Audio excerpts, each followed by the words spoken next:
Ripley Willis Lee took a step over a severed hand. It still clutched a rosary, its fingers charred. Lee didn't want to know why a person had lost their hand, or how it had ended up here. He looked away as he continued to walk down the sidewalk, doing his best to push the image out of his mind.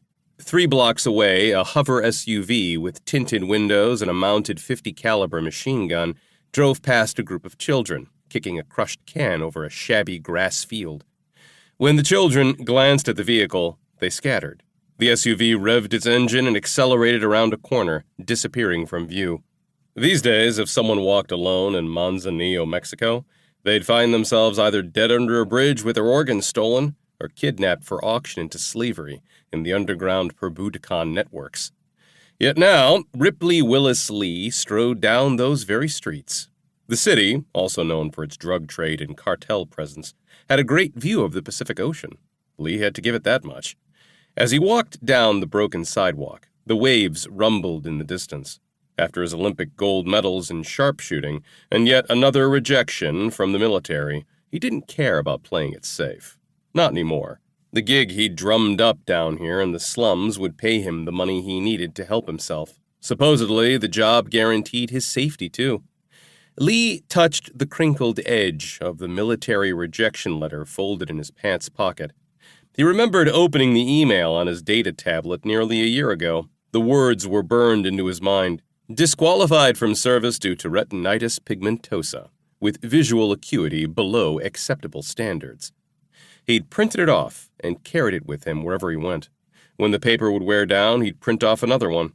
His eyes had failed him, the very tools he needed to pursue his military calling. Something needed to fuel his drive, and this letter did it for him. He'd sacrifice every luxury until he could afford the corrective surgery. Still, it didn't make sense. He was a perfect shot even with his eye problems. The gold medals proved as much. Lee fished out a plastic card from his other pocket.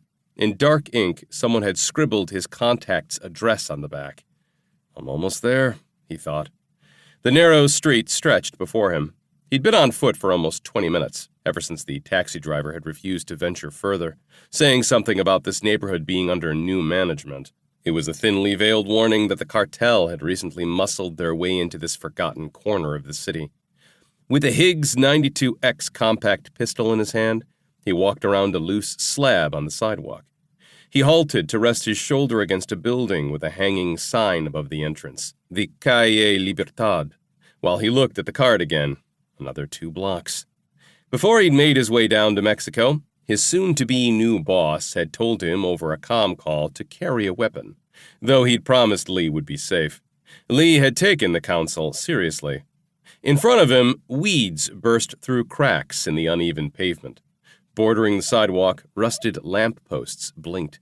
Stray dogs prowled the empty storefronts across the street, their fur dark against the flashing neon of a lonely cantina. This area is sketchy as hell. To keep listening to this audiobook, I've left you a link in the description so you can do it, at no cost thanks to Audible's 30-day free trial.